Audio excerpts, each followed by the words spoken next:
Cyber Ninjas is a STEAM education nonprofit.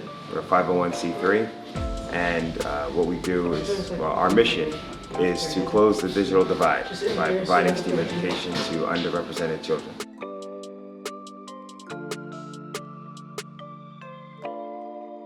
So I have been working with children for some years in the education space, ranging from substitute teacher to summer camp counselor.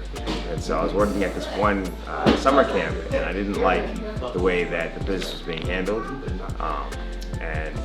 One thing, they weren't really paying me on time. So I got with one of my colleagues, one of my guys underneath me, and he was one of my best workers, and we had really kind of held the camp down just ourselves. And so I told him one day, like, hey man, you know, I want to do my own camp. I think I'll probably do this better. And we had become friends at this point. So he was like, hey man, you want to do that? You know, let's do it. I'll rock with you. And so I was really surprised that he was so eager to, you know, jump on board so quick. But you know, we were already doing a really good job, you know, working together. So I was like, all right, cool, bet, let's do it.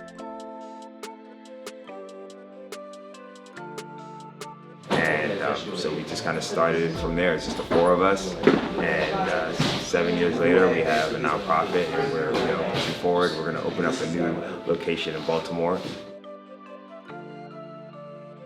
With the winnings, we plan on using that to help build our new location space. So we have a spot in Baltimore, and now we need to clean it up, paint the walls, furnish it. We need to get more computers there, more other STEAM-related resources there. So it's going to need a lot of money, and so we're going to use a lot of this money to help start that process of getting that place ready for this summer. So if you know anybody who's, you know, needs a tax write-off and wants to help the community, definitely hit up Cyber Ninjas Global Inc. and we could definitely use your contribution to help make this place shining bright. Last year, my good friend Roger Sherman, and owner of the District Pit, he actually was in the BNB pitch competition. And so I saw him, I saw his pitch, and I was like, you know, I want to support him. I always, you know, support my friends. He ended up winning first place, and I was really excited for him. And later on, he's telling me about it. He was like, hey man, you know, they're doing another one.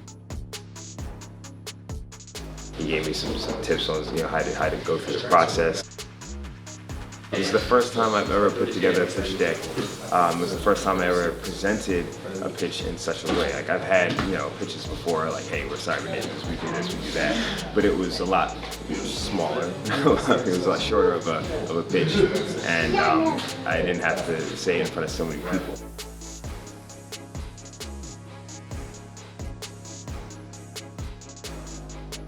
I've been into martial arts since I can remember. I grew up watching, like, you know, I think my first Kung Fu flick was the 5 Fingers of Death, and my uncle had a huge library of all kinds of Kung Fu movies, Shaw Brothers, Jackie Chan, Jet Li, Bruce Lee. So I grew up watching, you know, Enter the Dragon, 5 Fingers of Death, 5 Deadly Venoms, Shaolin vs. Ninja, all that stuff.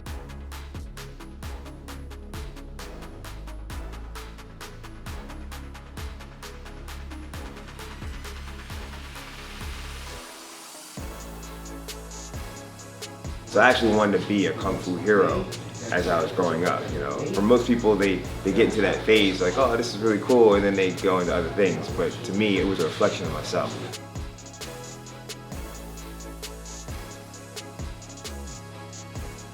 I was always trying to practice martial arts and learn things, spar with people, and so when I saw that MMA was becoming a big sport, I realized, like, that's what I want to do.